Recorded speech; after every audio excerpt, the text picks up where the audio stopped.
어제 9월 FOMC 한마디로 정리를 해보면 미국 경기가 견고하니 목표 물가 2%를 위해서는 높은 금리를 더 유지해야 한다로 정리를 할 수가 있습니다. 연준 의원들의 생각은 현재 미국 경제가 강하다는 기저를 바탕으로 지금의 경제 전망과 점도표가 찍힌 건데요.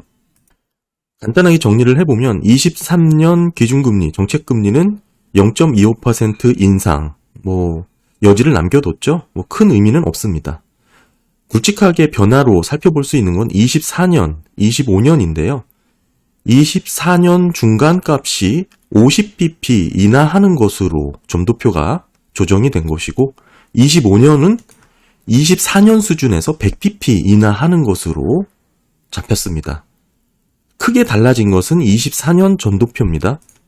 6월달 점도표에서는 100bp 인하를 찍었었는데 이게 50bp로 절반으로 줄어든 것이죠.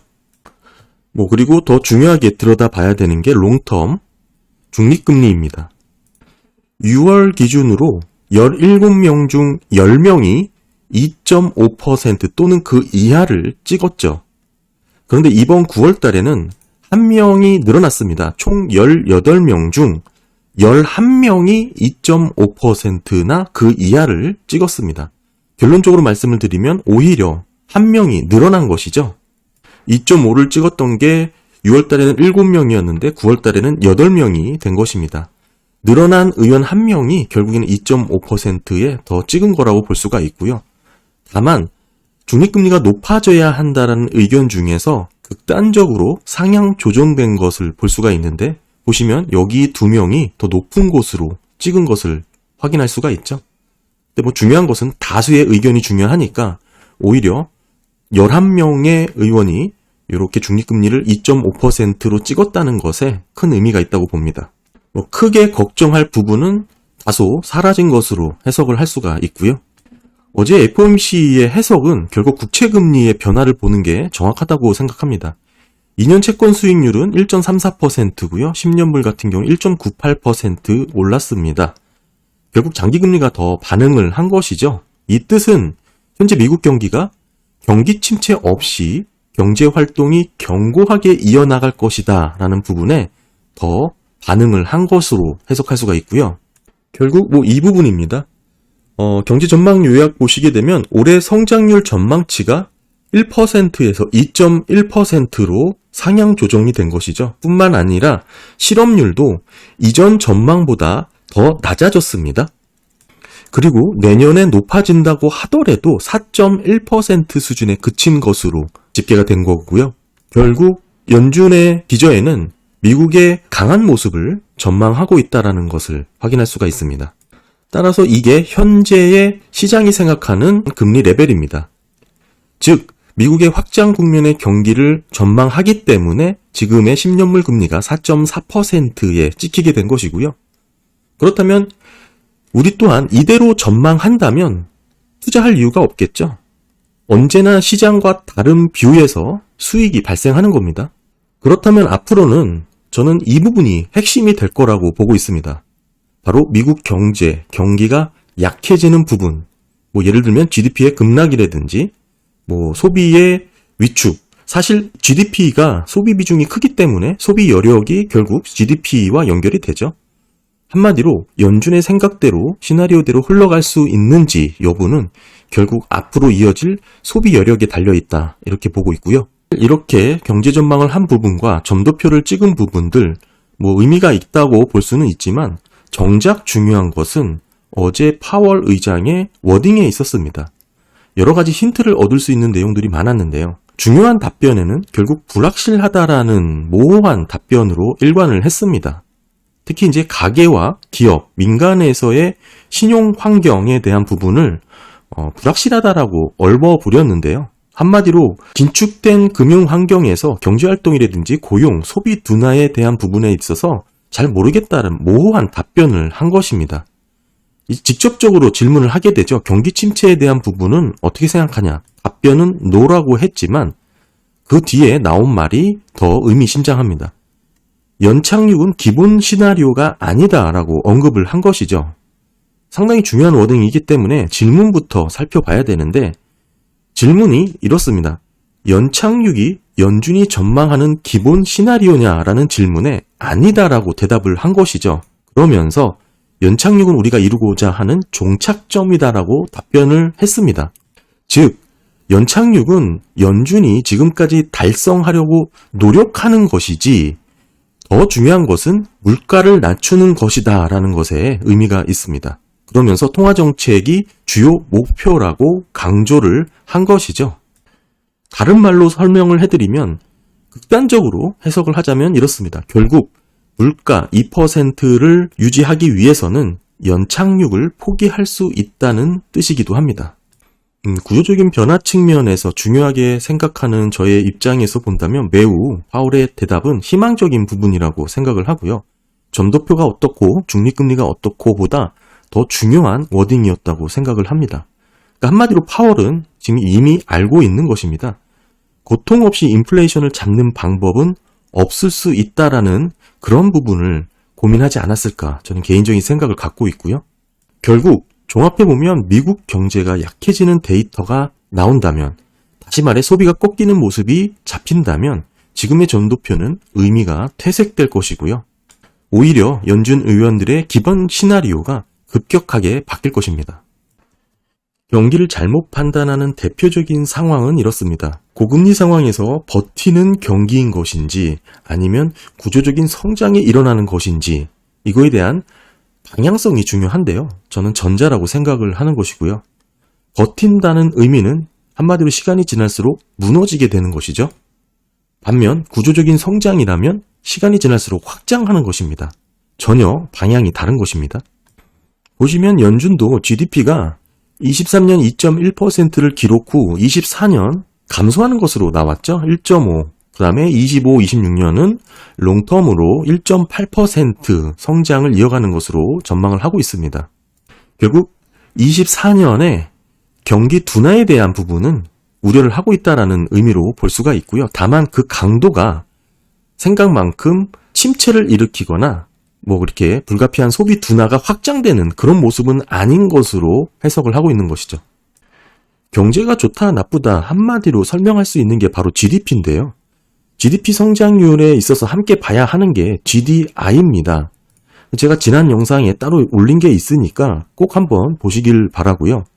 과거 기술적으로 GDP가 역성장을 했던 두 개 분기가 있었습니다. 사실상 경기 침체죠.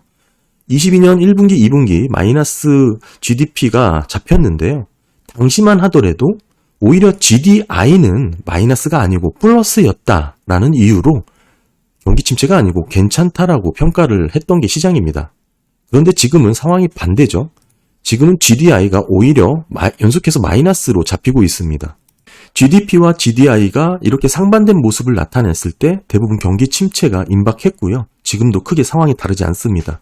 관련 내용 지난 영상 한번 참고해 보시면 좋을 것 같고요. 그리고 연준 의원들도 결국 정치적 견해에서 상당히 자유로울 수는 없다고 생각하는데, 지금은 사실상 미국이 대선 국면에 진입하고 있다는 시점도 고려해야 됩니다. 이 점도표라든지 경제 전망에 대한 부분 그냥 받아들이기보다는 이런 여러 가지 복합적인 상황을 잘 믹스해서 판단해야 된다고 생각합니다. 역사는 대체적으로 늘 반복이 되어 왔죠. 이번에도 다르지 않습니다. 과거 수차례 이어온 경기 침체 직전의 상황 모두 안일함을 넘어서 대세 상승장을 기대하던 분위기가 힘을 받던 국면에서 망가졌던 것을 확인할 수가 있습니다. 시간이 지난 후에 여러 경제 지표들을 보면서 당시만 하더라도 경기 침체를 가리키는 지표가 많았는데 왜 주식시장의 붕괴를 예상하지 못했냐 의아하시는 분들이 계시죠. 그러면 당시 주식 투자하는 모든 분들은 모두 바보냐 이렇게 질문하시는 분들도 계신데요. 딱히 지금 상황을 보시면 크게 다르지 않습니다. 당시 주가 폭락으로 수많은 아이비들도 손실을 받고 일반 개미들은 말할 것도 없겠죠. 펀드 매니저들은 주식 거래에 대한 이해관계가 있는 분들입니다. 애널리스트들도 자유롭진 못하죠. 물론 훌륭한 분들이긴 하지만 어느 정도 개인의 판단과 이해가 필요한 부분이 있습니다. 약정 내용에 따라서 주식 비중을 불가피하게 안고 가야 하는 직업 트레이더 분들과 개인 자산을 지켜가며 투자를 해야 되는 분들은 접근부터 달라야 된다고 보고요. 저는 여전히 실질금리가 2%에 달하는 지금 상황에서는 주식 투자는 글쎄요, 상당히 주의해야 된다라고 생각을 하고 있습니다. 사실 메인 보도, 메인스트림에서의 생각은 경기 낙관론에 힘을 싣고 있죠. 왜냐, 경기 침체라는 주제는 사실 강하게 주장하기에는 리스크가 좀 있습니다. 근거와 자료가 있어야 하는데 당장 눈앞에 보이는 데이터가 적어도 한 개 분기, 늦으면 2개 분기 정도 후행 지표들이죠.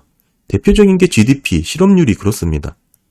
결국 세부 지표를 통해서 이 후행 지표들을 어느 정도 가늠해야 되는데, 즉 소비 지출이 이어지는지, 금융태도가 얼마나 줄어들지, 기업들이 얼마나 또 투자를 감소할지, 부도 비율은 얼마나 또 높아질지, 개인 부채는 얼마나 부담이 되는 수준인지 등등을 종합해서 경기가 얼마나 위축될지 등을 종합적으로 판단해야 되는 문제가 생깁니다. 이러한 세부 지표들은 변동성이 심하기 때문에 흔들림이 상당히 있죠. 어떨 땐 좋게 나왔다가 또 어떨 때는 나쁘게 나옵니다. 따라서 이것만 보게 되면 판단을 헷갈리게 할 수가 있는데요. 종합적으로 함께 보면서 장기적인 추세가 어떤 방향으로 흐르고 있는지를 살펴야 되는 게 중요합니다. 또 이를 보고 판단을 해야 하는 게 사실상 의미가 있는데, 결국 통계라는 것은 확률 게임이죠. 당장 직관적인 데이터 자체가 긍정적으로 나오는 상황이라면, 여기서 직관적이라는 것은 아까 말씀드린 GDP라든지 실업률 등 후행하는 지표를 말씀드립니다. 결국 이런 지표가 결국 긍정적인 수치로 잡히고 있는 상황에서 매우 극단적인 전망이라고 볼 수 있는 경기 침체를 언급하고 예측한다는 것은 상당히 어려운 부분이죠. 이 부분에 힘을 싣고 주류 보도 내용으로 다루기는 쉽지가 않습니다. 그래서 정리해서 말씀을 드리면 앞으로는 소비 둔화, 경기가 약해지는 순간이 매우 중요한데요. 그때부터 연준의 전망이 크게 달라질 수 있기 때문입니다.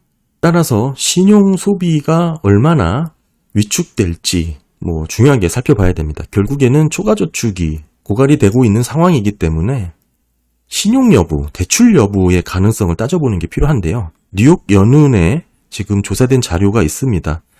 신용 신청 거부가 지금 21.8%로 크게 상승을 한 것이죠. 2018년 6월 이후에 최고치를 기록한 부분입니다.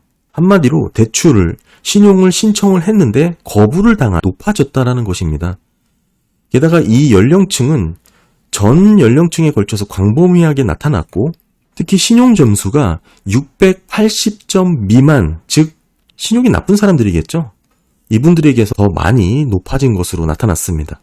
자동차 대출 거부율은 보시게 되면 직전 2월 달이 9.1%였거든요. 근데 이번에 6월 달 조사에 의하면 14.2%로 최고치를 기록을 하고 있습니다. 자동차 대출을 신청했다 거부당한 확률이 높아졌다라는 뜻입니다. 보시면 신용카드 한도 상향 요청 거부율도 30.7%로 뛰었고, 신용카드 신청률도 급증을 했고요. 한마디로 한도 증액을 요청하거나 모기지, 재융자 관련해서도 대체적으로 전반적인 대출 거부가 증가하고 있는 것으로 조사가 된 것이고요. 일반 소비자들은 더 많은 부채를 원하고 있지만 대출기관은 이를 상당히 부정적으로 보면서 거부하고 있는 상태가 이어지고 있는 겁니다. 그러면서 향후 12개월 이내 하나 이상의 대출 신청할 가능성에 대한 응답도 소폭 올랐는데요. 모든 대출 유형에 대해서 신청이 거부될 가능성이 상당히 급격하게 증가한 것이죠. 자동차 같은 경우는 30.7%로 이렇게 치솟은 부분, 신용카드도 마찬가지로 32.8까지 올라갔죠. 증액 한도도 마찬가지로 치솟았습니다. 42.4까지 높아졌습니다.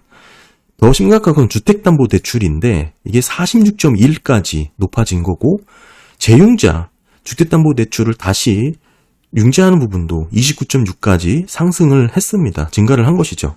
결국 모든 대출 유형에 대해서 신청이 거부될 확률이 급격하게 증가하고 있는 것이고, 게다가 지금 수준에서 놓고 보더라도 자동차, 모기지, 신용카드 한도 증가 요청 등등 모든 수치에서 지금 최고치를 기록을 하고 있습니다.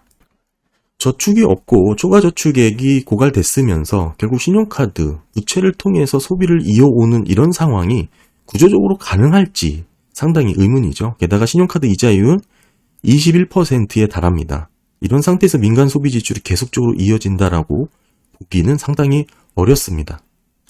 물론 지금 재무부의 중장기채 증액이 조금 늘어난 부분 또는 BOJ의 YCC 수정 발표 등 일정 부분에 금리가 상승할 만한 이런 이벤트들이 좀 있었습니다. 단기적인 부분이라고 저는 해석을 하고 국채 수급이라든지 미국의 재정 적자 확대 등 결국에는 금리 하락을 제한할 수밖에 없는 그런 요인들이 좀 많이 생겼고요. 그런 과정에서 이렇게 오버슈팅이 일어나고 있다라고 보고 있습니다. 현재 미국의 GDP는 결국 미국 소비 지출에 직접적인 연결을 받고 있으니까 결국 신용카드 한도 대비 이용 잔액으로 놓고 보게 되면 소비 지출의 감소 그리고 24년 디스인플레이션의 지속은 어느 정도 예측해 볼 수 있는 부분이죠. 종합적인 성장세 둔화가 이어질 것이고 결국 금리 인하 전망이 부각될 수밖에 없는 요인들이 늘어날 것입니다. 지금 24년 1.5% GDP 성장을 전망을 한 연준이지만 과연 1.3에 그칠 수 있을 것인가에 대한 우려를 제가 쭉 설명을 드린 거고요. 게다가 지금은 사실 미국을 제외한 유럽 국가들이 상황이 여의치가 않습니다. 중국을 비롯해서 주요 국가들이 상황이 상당히 악화되고 있죠. 결국 디스인플레이션이 아닌 디플레이션을 고려해야 될 그런 상황에 처한 주요 국가들이 많습니다. 우리나라도 사실 크게 다르진 않죠. 결국 이 뜻은 미국보다 먼저 유럽 등 주요 국가의 글로벌 금리가 하락 반전될 가능성이 높아진다는 뜻입니다. 이는 곧 주요 선진국에 비해서 미국 국채가 높은 수익률을 보장한다는 의미가 될 거고 다시금 해외 수요 유입이 재개될 가능성이 상당히 높아지는 것입니다. 미국 국채에 대한 수요가 다시 증가할 가능성이 상당히 높다라고 말씀을 드리는 거고요. 급격한 경기 침체가 아니더라도 결국에는 지속적인 상승, 확장 국면은 아닌 것으로 연준의 SEP를 통해서도 확인이 됩니다. 결국 이게 확장 국면이 아닌 만큼 경기 침체에 대한 또는 경기 둔화에 대한 가능성은 항상 염두를 해야 된다라고 생각을 하고요. 미국 경기는 지금 하강 사이클에 진입을 했다라고 보는 게 현명하다고 보여지고요. 경기 침체 없더라도 결국에는 다양한 요인들로 인해서 국채 투자에 대한 수요 유입은 정상화될 가능성이 상당히 높습니다. 정리를 해보면 지금은 장기채 투자를 해야 하는 국면이라고 생각합니다. 모든 투자에 있어서 바닥을 정확하게 잡는다면 매우 좋겠죠. 하지만 현실에서는 일어나기 힘든 불가능한 영역이죠. 이걸 기대하기보다는 방향성의 베팅을 하는 게 옳은 투자라고 생각을 합니다. 그래서 저는 구조적인 변화를 중요하게 살피는데 당장의 변동성, 단기적 흔들림은 예측할 수도 없고 한두 번 전망이 맞았다고 해도 그게 큰 의미가 없는 게 또 맞춘다는 보장이 없거든요. 결국 비중을 크게 실지 못한다는 뜻입니다. 연준의 경제 전망을 보더라도 점도표를 보더라도 어찌됐든 하방으로 진입하는 경기를 관측할 수가 있고요. 하방의 정도가 B급 잘못하면 급격하게 침체의 영역으로 빠져들 수 있는 가능성도 여전히 살아 있습니다. 큰 트렌드, 큰 방향성은 여전히 장기금리에 유리하다라는 뜻이고요. 구조적으로 높은 금리, 높은 물가가 오랫동안 유지된다라는 그런 극단적인 주장과는 상당히 거리가 있습니다. 네, 감사합니다.